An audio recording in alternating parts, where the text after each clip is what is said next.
Hi, I'm Kathy Cowley from Equipoise Software. I'm just going to show a quick video of how to reformat Western format stacking velocities using a tool available from VelPAK and how to read them into VelPAK itself. Okay, so in VelPAK, under the Tools menu, go into the Scanit file processor. Now, Scanit is a standalone tool. It's a general purpose data formatting tool which allows you to reformat data files into any flat file format you require. If I bring up the original data just in Word, just show you, this is the format that we want to reformat into the format that is required for VelPAK. The format that is required for VelPAK is a much more flat file, simply survey name, shot point, time, velocity. So you can see there's quite a lot of manipulation required to change one format into the other format. But Scanit allows you to visually see exactly what you're doing, and in fact this is quite a simple reformatting. So close that off.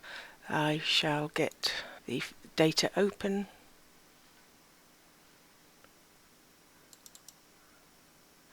Okay, so Scanit has these three big windows and a pattern window. This is a pattern window, which I'll explain shortly.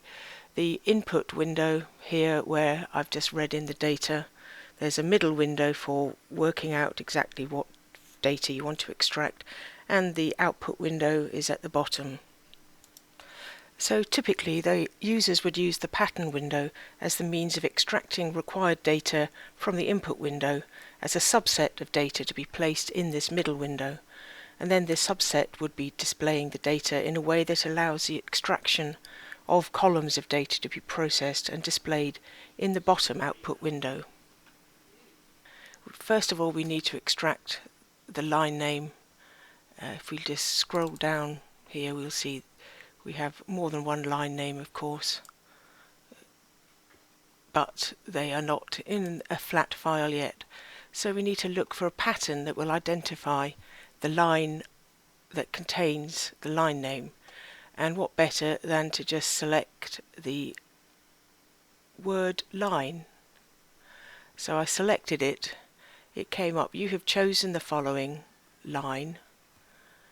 Do I want to use it as a character type or an exact character? In fact, I want exact character, because otherwise, if it just thinks it's characters in these 4 columns here, it will extract all these other information like the SPNT. So I'll say use exact character.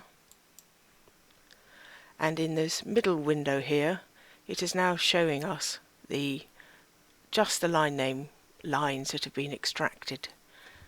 Now all I do here is simply select the line from here as saying this is the bit of this column that I want to put into the output window, and it's saying select, just confirm selection. And what it's done, I have just in this case selected columns. The program is clever enough to actually find that some of these lines have 11 columns. It's noticed that there's a non-blank detected to the right of a selection. Do I want to expand the selection? Yes, and it will bring in the A at the end of that line too. So now we have in the output window all the line names have been extracted. So the next thing we want to do is select the shot point. I press clear all, and that will clear the pattern from saying line, and in this case it's exactly the same principle. Select SPNT, use the exact characters, and keep your eye on this. The middle window will change completely. As soon as I press OK, it'll just have extracted the shot points.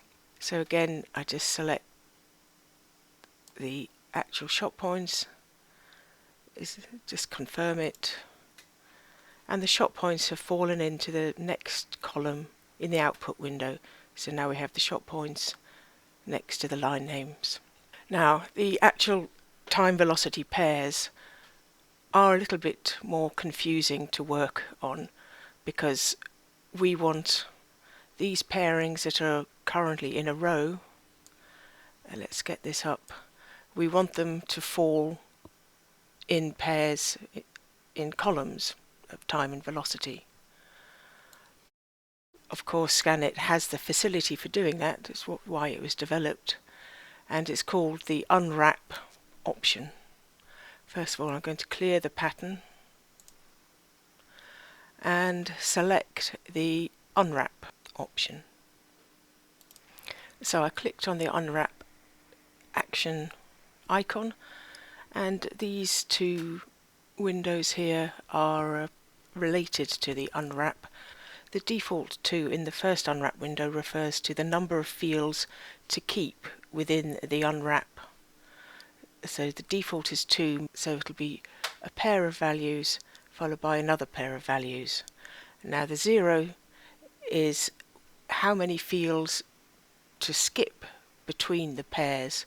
In this case we don't want to skip any fields, so we'll leave that as 0. So in fact the defaults are as we want. So with unwrap on, if I select the VELF using the exact characters, you'll see that all the rows that start with VELF have now come into here. If we just scroll down, we have to, when we're selecting it, we'll need to make sure that we select all the columns and not just the ones from the top, because as you see down below here, these 3000 values are extending beyond the 3 digits of the first column. So we'll select an extra column,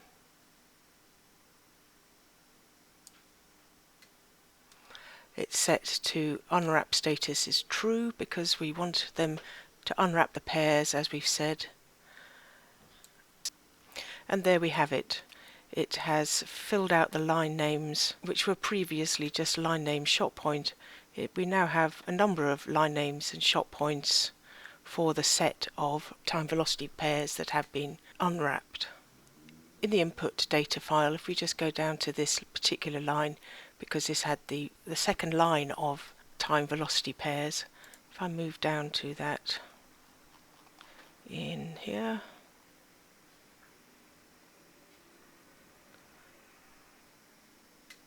so shot point 2026 starts 1101460, that's correct, and it goes down to the 3000. So the process of this is that it will unwrap the pairs as it has done until it finds another shot point value instead. So it can work with more than one line of unwrapping, but it knows when to stop and start on the next shot point. So that all looks correct. So the final thing is to save the output to a text file. So I'll set that to output 2. Now if I bring that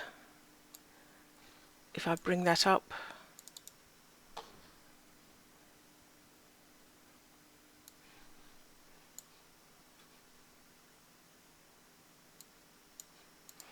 we can see just a very large data set.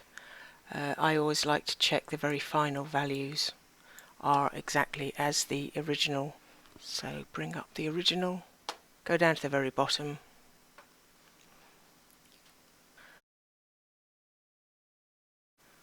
it's a bit tricky to get this there. Same values at the very bottom, both data files. Good. Right, so now if we go into Velit, we go to Import, Profile Stack, and select the data file